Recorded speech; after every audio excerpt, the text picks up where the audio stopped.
Hey guys, welcome back to Scanning the Mind. If this is your first time here, my name's Sanchit, I'm a psychiatry trainee. And I'm Varun, and I'm a radiology trainee. Now recently we both had some university friends come up to visit us, and it really got us reminiscing about the good old times. Falling asleep in lectures, the frequent nights out, and even the time spent cramming just before our exams. Yeah, that was quite nostalgic actually. Yeah. In a weird kind of way. When you're starting your first year of medical school looking at a 6-year course, it's gonna feel like I'm gonna be here forever. Yeah. But it flies by and you really shouldn't take it for granted. So while we were feeling nostalgic, we thought we'd share with you the things we miss about medical school. Number one, your full-time job is just studying. Now bear with us when we say this, I know it doesn't sound like much, but at medical school, there's a lot of content to learn. Once you do learn it and you get over your exams and you become a doctor, your learning doesn't stop. Varun said before we filmed this, it's kind of like you go from having a full-time job which is studying to having a full-time job and having to study. It's so true.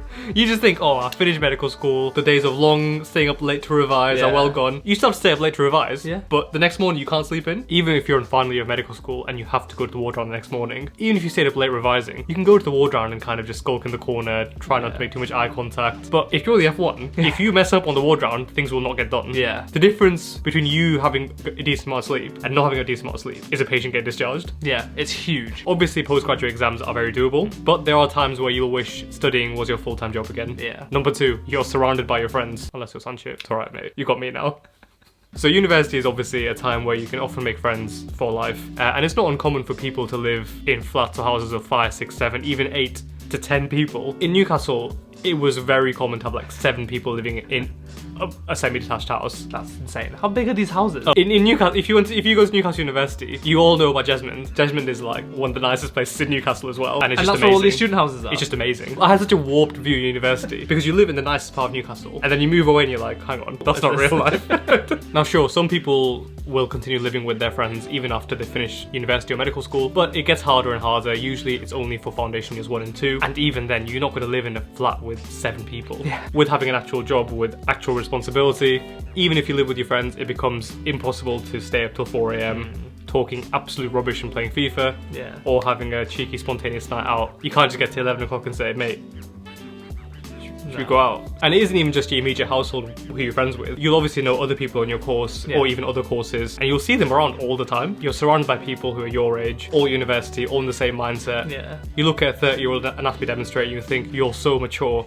and you have your life together. You know everything. Yeah, you know everything. Let me tell you, having done an anatomy job recently, that is not the case.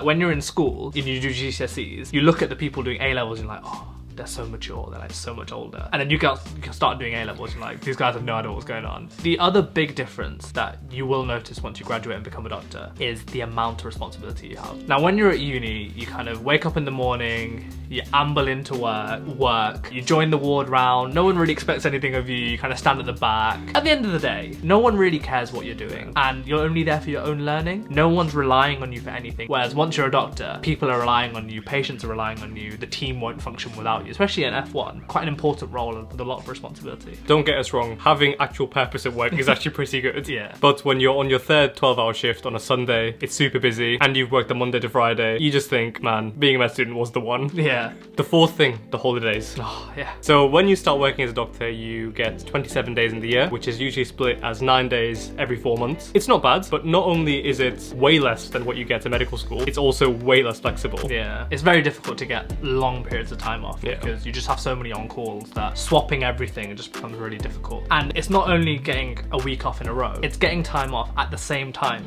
as your friends. It's not just your rota you have to tackle, you have to tackle everyone else's. Everyone needs to go through loads of swaps, loads of requesting annual leave, and eventually 1 or 2 people have to drop out because they just can't swap their shifts and they can't take that week off. Some of you might argue, oh well, we spend all Christmas revising and all of Easter revising, but you always had that mammoth summer holiday to look forward to. And all your weekends. Never really had to go to uni at weekends. Yeah, true. As I hope we've conveyed, university was such a good time in our lives. Yeah, definitely. And there are days when I really wish I could go back. However, that's not to say that we don't enjoy where we are now. Over the past 4 or 5 years, we have had so many life-changing experiences through work, and we've met so many new friends, like Varun here. Oh yeah, great. Okay guys, well that was the 4 things we missed about medical school. I'm sure there's more that we haven't thought of. As always, if you guys like the video, please hit the like button and subscribe to our channel. If there's any things that you guys miss about medical school or just university in general, leave a comment down below. And apart from that guys, we will see you guys again next week. Same place, same time. Yeah. See you later.